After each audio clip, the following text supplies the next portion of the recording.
Oi pessoal, passando aqui para fazer mais um vídeo. Espero conseguir fazer um vídeo mais rápido, tá? Para que vocês possam ficar até o final desse vídeo, tá bom? Hoje eu senti de primeiro começar fazendo uma pergunta para todos nós, né? Essa pergunta eu sempre me faço, tá? Sempre eu me coloco diante de Deus, todos os dias quando a gente está na oração, eu, minha esposa aqui em casa, eu sempre estou me perguntando algumas coisas sobre mim para Deus, para ver no que eu posso melhorar, para ver no que eu já melhorei, né? E hoje eu quero fazer uma pergunta para vocês que é assim, ó. Qual é a espécie de planta que você representa, tá? Fica aqui até o final do vídeo e também depois lá pro final do vídeo, se você gostar, você curte, compartilha, se inscreva, quem não é inscrito, e também quero pedir, deixar uma oportunidade para vocês que quiserem pedir oração, que a gente todos os dias está aqui em casa orando, então aquele que sentir que precisa depois dessa palavra, pode pedir oração, com certeza a gente vai estar apresentando esses nomes, não precisa falar seu problema, só diz que precisa o seu nome, ok? Não precisa nem falar de onde você é, tá bom? Então vamos lá. Ó, Deus criou as plantas completas, certo? Então Deus criou as plantas com a parte da raiz, haste, folhas, sementes, frutos, flores, completa, assim, sem faltar nada, porque Deus, ele é perfeito. Então ele criou as plantas perfeitas, né? Então ele criou cada uma segundo a sua espécie. Por exemplo, nós temos milhões e milhões de espécies de plantas, né? Algumas que a gente ainda até nem conseguiu identificar, porque tá lá nas florestas e ainda não teve alguém que foi catalogar para identificar essas plantas. Mas todas elas são perfeitas para o que elas foram feitas, né? Para o que elas foram criadas. Ok. Então, só que o ser humano, ele não foi criado como as plantas, haja isso, haja aquilo como os animais. O homem foi criado pela própria mão do Criador, né? A gente já sabe dessa história, né? Quem acredita no criacionismo sabe que a gente crê na criação do homem pelas mãos de Deus. É o ser humano, né? Porque se ele criou o homem do pó da terra, depois ele criou a mulher para ficar do lado do homem, criou do próprio homem, então todos foram criados pela mão de Deus, ok? Então, Deus deixou no ser humano boas sementes. Nós temos sementes dentro de nós, que depois se juntam com outra semente, né, o homem e a mulher, e dão seus frutos, que são seus filhos, né?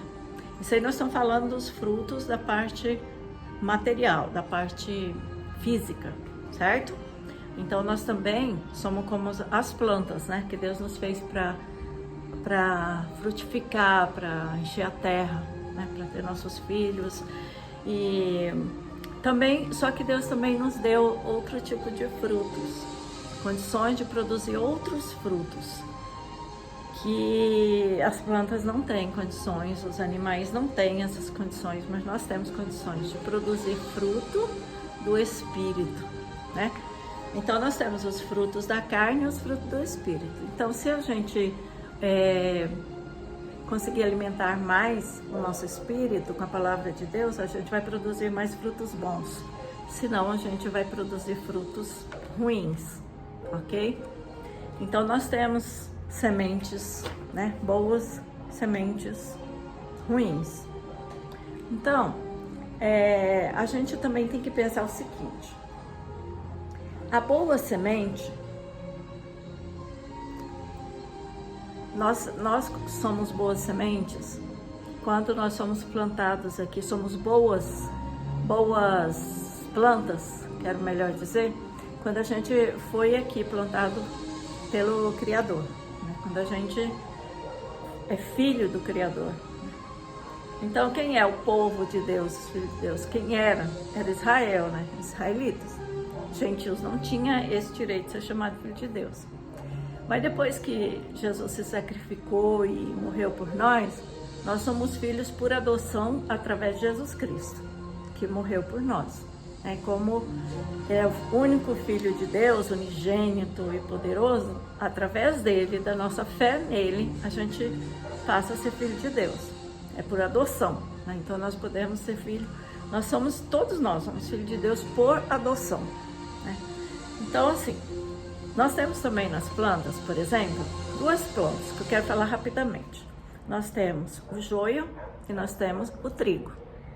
Então, o trigo é uma planta assim que sempre foi utilizada nos tempos antigos, antes de Jesus, para o pão, né, que era o principal alimento daquele povo para obter as suas energias.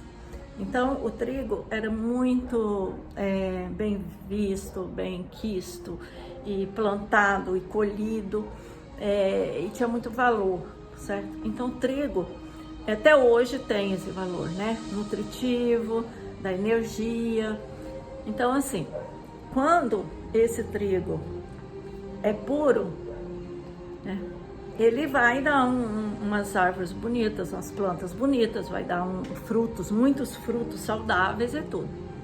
Mas quando junto com ele, tem alguma semente que é lançada ali, a semente do trigo, mas muitas vezes é lançada ali junto a semente do joio, porque o joio, ele é muito parecido com o trigo. Então, muitas vezes, ele nasce ali junto com o trigo. E aí, que nós entramos naquela parábola de Jesus, né? Que ele disse que os servos chegaram ao seu patrão e falaram, olha, lá na lavoura de trigo tem muito joio nascendo junto e tal, você quer que eu arranque?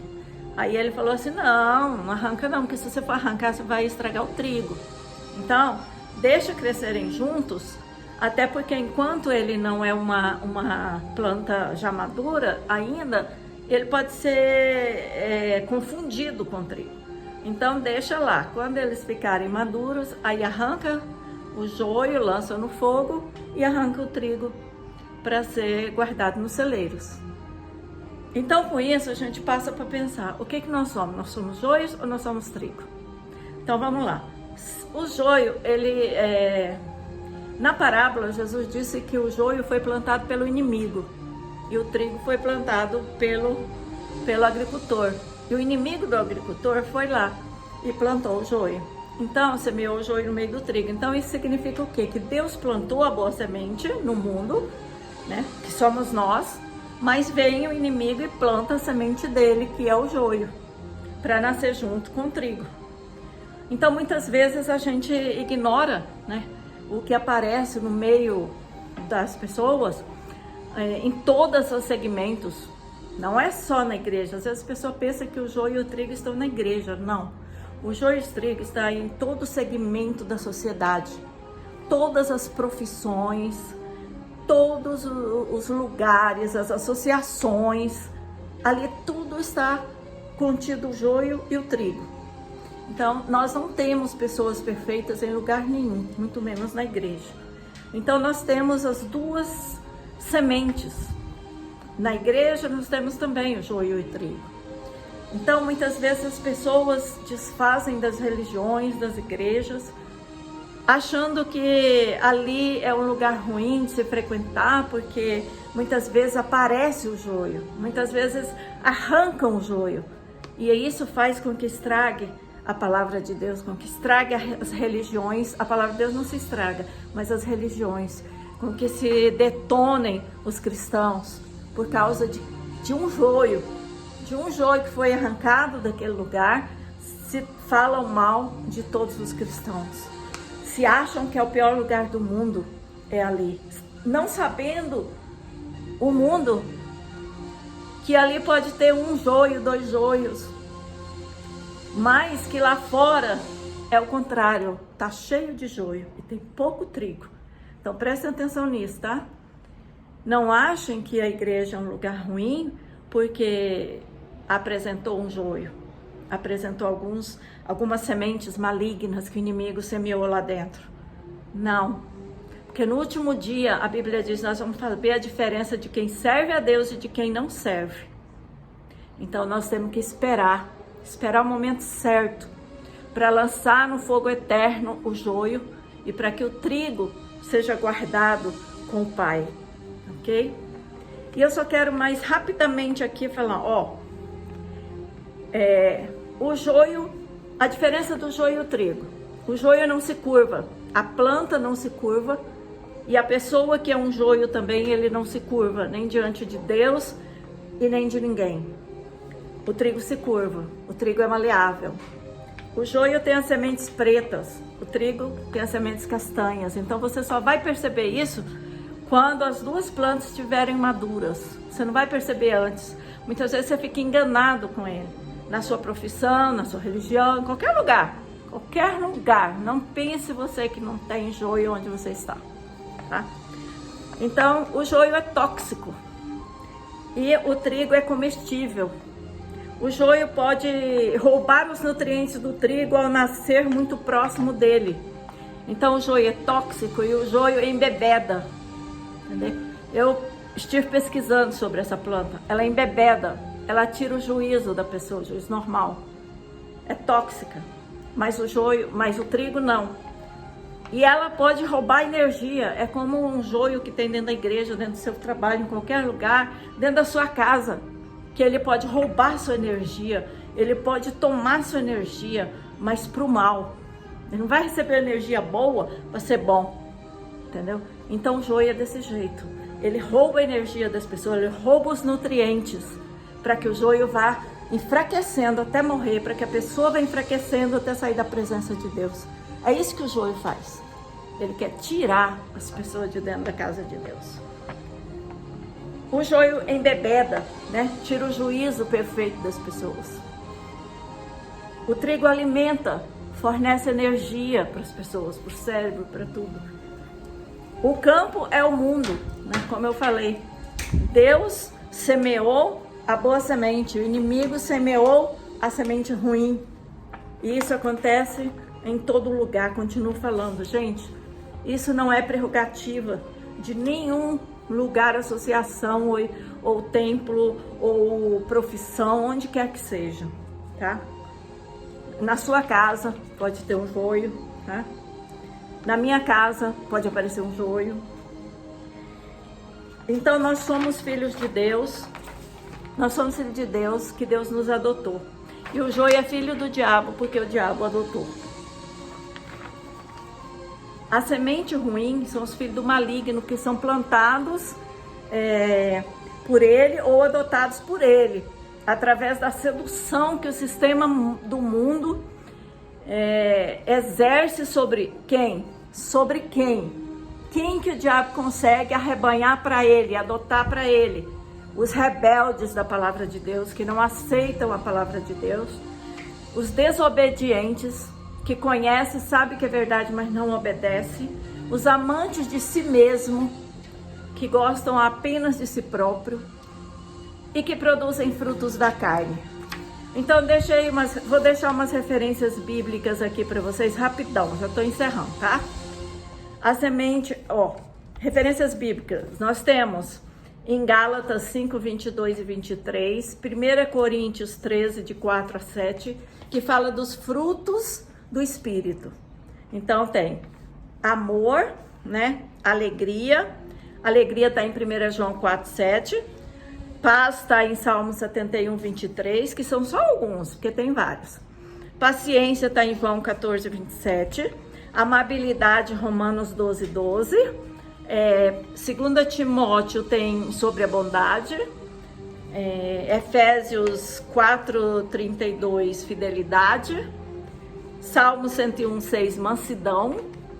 1 Tessalonicenses 4, de 4 a 5. E Mateus 11, 29, sobre o domínio próprio. Sobre todos esses frutos do Espírito, os mais importantes, o amor e o domínio próprio. Porque se você tiver amor e você saber dominar as suas reações, as suas emoções e a sua carne, você será um fruto de Deus, uma semente do Senhor. Provérbios 29, 11 também é bom ler. Aí o fruto da carne, nós estamos em Gálatas 5, 19 a 21. O que é o fruto da carne? Vamos lá? O fruto da carne é imoralidade, impureza, libertinagem, idolatria, feitiçaria, ódio, discórdia, ciúmes, ira, egoísmo, dissensões, facções, inveja, embriaguez, orgias e coisas semelhantes. Temos também Apocalipse 21:8, que mostra mais aqueles que são filhos do inimigo, que se fazem filhos dele, que são adotados pelo inimigo. Covardia, incredulidade, depravação, homicídio, mentiras. Em 1 Timóteo 1:10, nós temos os profanos, os irreverentes, sodomitas, sequestradores, falsos testemunhos, blasfemos. Esses são só alguns dos frutos da carne e que fazem com que essas pessoas que produzem esse tipo de fruto, infelizmente, estejam ligados, principalmente que o inimigo, ele é o pai da mentira, né? Então tá aí, gente. Muito obrigada por tudo, tá? E até o próximo vídeo.